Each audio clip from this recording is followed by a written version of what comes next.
이번 영상에서는 심리상담 전문가의 태도, 그 두 번째로 치료적 관계를 지키려는 태도에 대해 말씀드리겠습니다. 치료적 관계를 지킨다는 게 도대체 무슨 말일까요?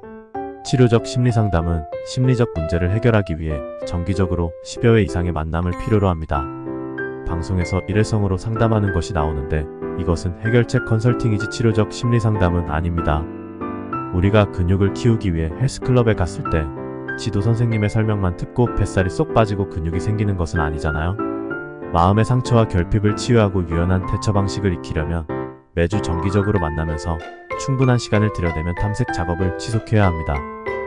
이때 좋은 관계는 필수적이겠지요. 그런데 좋은 관계라는 게 자동적으로 유지되는 것은 아닙니다. 흔히 내담자를 섣불리 판단하지 않고 그의 잣대를 존중하면 좋은 관계를 형성할 수 있습니다.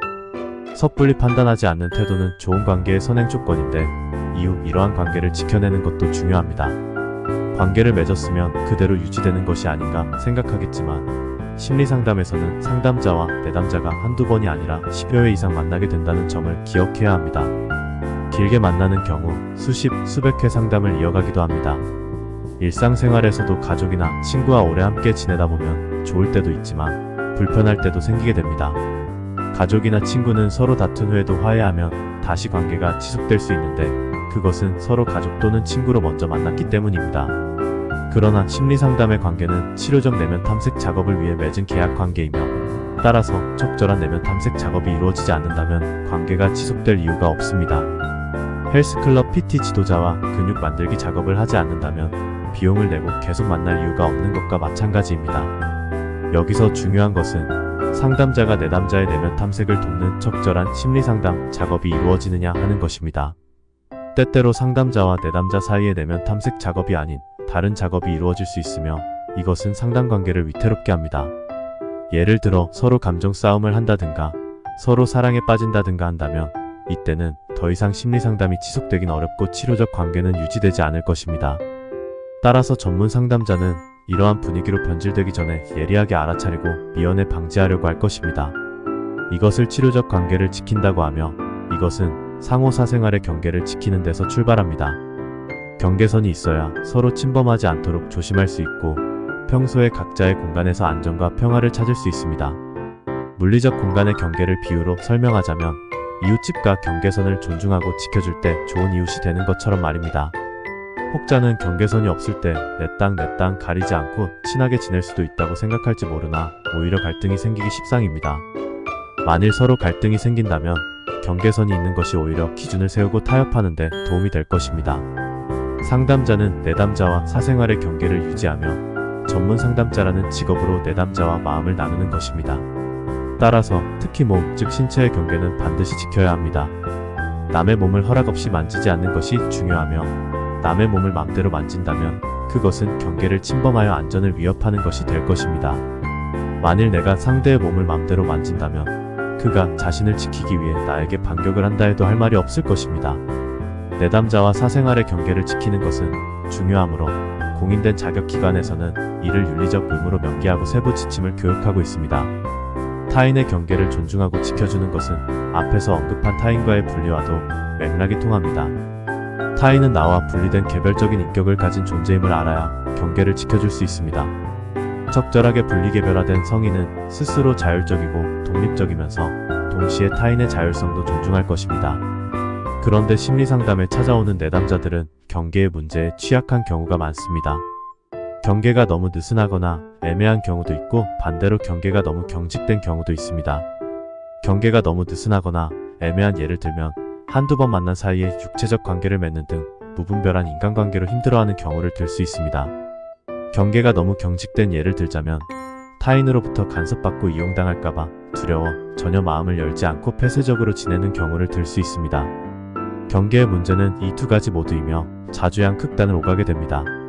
그런데 평소 대인관계에서의 경계 문제가 치료적 관계에서 재현될 때가 있습니다. 내담자가 경계를 침범하여 상담자를 당황스럽게 만들기도 하며 반대로 상담자 또한 호의를 베풀고 싶은 마음을 주체하지 못하여 경계선을 넘어가 버리기도 합니다. 따라서 치료적 상담자는 초보 수련생 때부터 윤리 규정을 숙지하고 치료적 관계를 지키는 태도를 길러야 합니다. 전문가 수준의 치료적 심리상담자는 경계에 문제가 발생할 때 이를 예리하게 알아차리고 대처할 수 있습니다. 예를 들어 내담자가 두 번째 만남에서 다음과 같이 말했다고 해봅시다. 선생님, 다음번 상담 때 끝나고 저랑 저녁 식사할 수 있으세요? 이러한 제안을 받으면 어떤 쪽으로 대답하더라도 만족스럽지 않을 수 있습니다. 심리상담자는 내담자의 취약한 경계를 이용하여 이익을 취하지 않는다는 윤리적 지침에 따라 제안을 거절할 것이지만 냉정한 거절의 느낌을 준다면 내담자는 상처받고 다시 상담센터에 오지 않을 수도 있습니다. 따라서 이런 문제가 발생하기 전에 미리 예방하는 것이 중요하며 이에 대해서는 이후 심리상담의 초기나 첫 면접을 다룰 때 더 자세히 설명하겠습니다. 다만 궁금해하는 시청자를 위해 상담자 대사 예시를 하나 들자면 다음과 같이 말할 수 있습니다. 그 제안을 누구씨가 어떤 마음으로 한 건지 궁금합니다.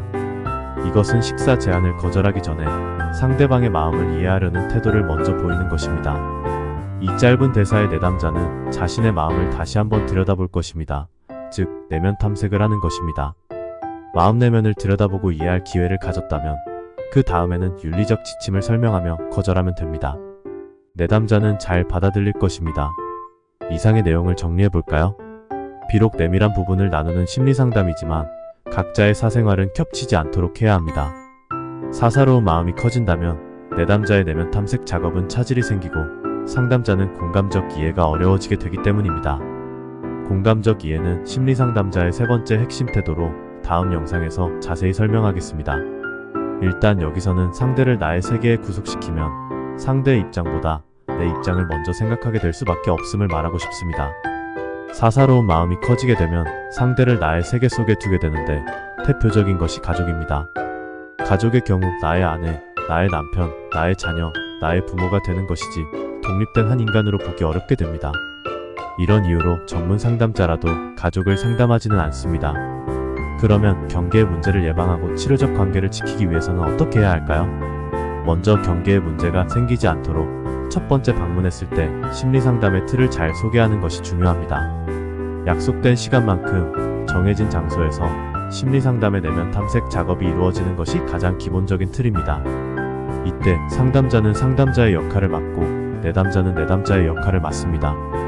시간이나 장소를 바꾸거나 심리상담이 아닌 다른 것을 하려고 하는 것은 기본 틀을 벗어나는 것이 되며 경계에 문제가 생기는 조짐으로 볼 수 있습니다.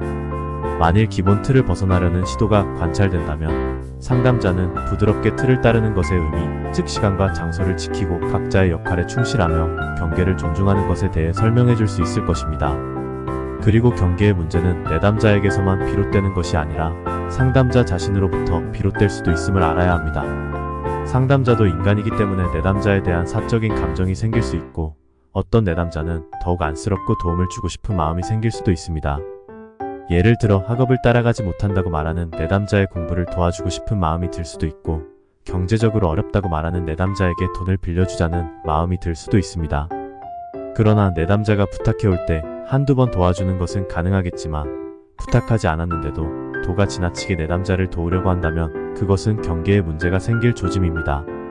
내담자를 돕는 것이 왜 나쁘냐고 반박할 수는 있지만 사사로운 관계로 변질될수록 치료적 내면 탐색과 공감 작업은 어려워지게 됩니다. 즉 심리상담이 아니게 되어버리죠. 여러분이 기부나 봉사활동을 하고 싶다면 얼마든지 그렇게 하셔도 되지만 치료적 심리상담을 직업으로 하는 전문가라면 치료적 관계가 다르게 변질되지 않도록 주의를 기울여야 합니다. 치료적 관계가 다르게 변질되는 가장 극단적인 예가 내담자와 사랑에 빠져 성관계를 하게 되는 것이죠. 공인된 학회와 협회에서는 이것을 윤리적 문제로 보고 금지하고 있는데요. 내담자와 연애하는 것이 인간적으로는 자유겠지만 심리상담자가 치료적 관계를 연애에 이용한다고 보고 금지하는 것입니다. 상담자는 자신도 모르게 상담자라는 위치를 활용하여 내담자의 사적 경계를 침범해 들어가는 것이며 성적 관계를 맺어 오히려 내담자를 위험에 빠뜨릴 수도 있다고 보는 것입니다. 따라서 전문 상담자가 되기 위해서는 자기 자신부터 점검해야 할 것이며 이를 위해 수련생 과정에서 본인부터 심리상담을 받아볼 것을 권장하기도 합니다. 본인부터 심리상담을 받으면서 자신의 애착 패턴과 심리적 경계를 점검하고 자신의 상처나 결핍이 대인관계에서 어떻게 작용하는지 살펴봅니다. 자신이 어떤 유형의 사람을 싫어하는지, 어떤 유형의 사람을 이상화하는지, 그 관계에서 무엇을 원하는지 등을 살펴보며 자신에 대해 먼저 공부하는 것입니다. 그러면 어떤 대인관계 갈등이 생기더라도 여기에 누구의 몫이 얼마만큼 개입했는지 분별할 수 있고 마음을 다스려 현명한 해결책을 찾을 수 있게 됩니다. 우리는 누구나 성장 과정에서 부모의 미숙한 양육으로 인해 영향을 받았으며 무의식적이거나 의식적으로 상처받고 어떤 결핍에 고착되었습니다. 시간을 되돌려 그것들을 없애버릴 수는 없지만 우리가 먼저 치유되고 자유로워질 때 치료적 관계를 위협하는 어떤 역전이에 빠지지 않을 수 있을 것입니다. 이상으로 이번 영상을 마무리하고 다음 영상에서는 공감적으로 이해하려는 태도에 대해 살펴보겠습니다.